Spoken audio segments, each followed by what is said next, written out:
Passionné depuis plus de 30 ans par ses origines, l'histoire de sa famille, il arpente les 4 coins de la Réunion à la recherche de l'objet rare. Il récolte ceux des autres, ceux de sa famille. Il est, pour une grande part, grâce aux objets longtemps dont il est possesseur, un des porteurs de l'histoire de notre pays. Désormais à la recherche d'un local permanent pour la transmission de la mémoire à travers les objets longtemps, Christian Kishnapanaidou répond à nos questions. Bonjour. Bonjour. Est-ce que vous pouvez donner moi votre nom, prénom, de qualité? Christian Kishnapanaidou.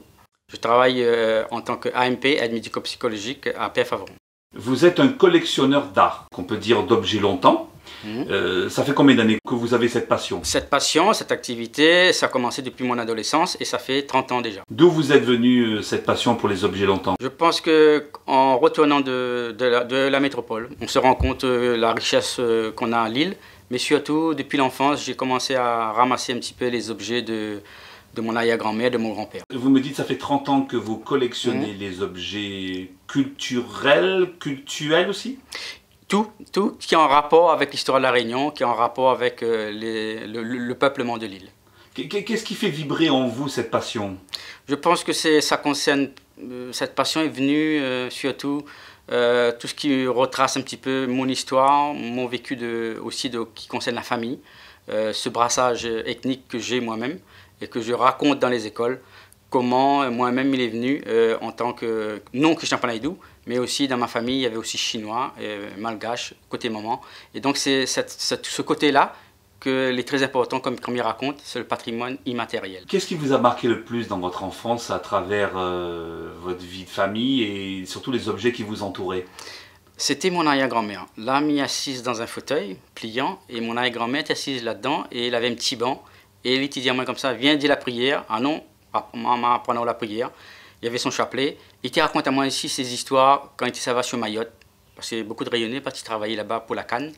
Et c'est toujours être attiré par les anciens, nos grands mouns. Mais ça va voir aussi mon grand-père à la Rivière du Mât. Mon grand-père a travaillé à l'usine de Grand Bois comme chaudronnier. Il a fait aussi un sifflet que il a plus de 30 ans.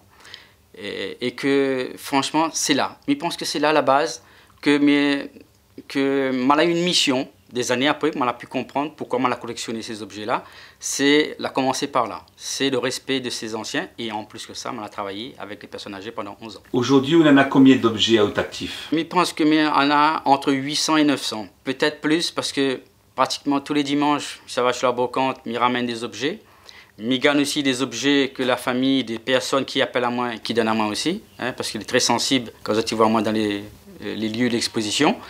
Et donc ces personnes-là, ils donnent à moi des objets. Et ils trouvent aussi des objets sur les trottoirs. Les gens jettent beaucoup de choses. Donc c'est comme ça qu'on a constitué cette collection. Donc là, on est dans un local sur Saint-Denis, dans l'école Damas de Gros Chaudron. Mon souhait, c'est de pouvoir que les gens, la population dionysienne et rayonnaise, puissent voir ces objets. Et on n'a pas la possibilité de faire venir les personnes dans ce local. Donc ce serait vraiment un appel, comme il fait justement à la collectivité de Saint-Denis, de dire aussi, ce serait bien que ces objets puissent vraiment être à un endroit, dans une salle, dans un local d'exposition, pour que les gens puissent en profiter, surtout aussi les scolaires, et bien sûr la population en général. Vous dites, où il en a plus de 800 à 1000 objets, est-ce qu'il y en a 2 ou 3 que vraiment c'est de bonnes favoris, et pourquoi? C'est les fiers d'esclaves que les là. C'est des fiers d'esclaves comme ça, voilà. L'autre modèle ici comme ça. Voilà, on en a des modèles comme ça, les très rares. Moi-même, je ne les point du tout, mais je retrouve vraiment avec pas mal, au moins 8 à 10 fiers d'esclaves, qu'elle a été utilisée pour les films. Bientôt, avec Laurent Médéa, qui va tourner le film L'esclave de Furcy, dans les musées à Nantes et sur Paris. Et donc, il retrouve ce genre de modèle, justement, avec des clés. Donc c'est là il voit que vraiment elle est abîmée, et avec le temps, l'usure. Et donc voilà, donc c'est des fers qui datent d'époque. En tant que collectionneur, je recherche l'objet, je me demande toujours où ça, ils sortent les fers. Il y a beaucoup de personnes qui la retrouvent ça dans les champs de canne ou autre. Et après c'est un réseau aussi entre collectionneurs, entre nous arrivons à avoir tant d'objets que les très rares.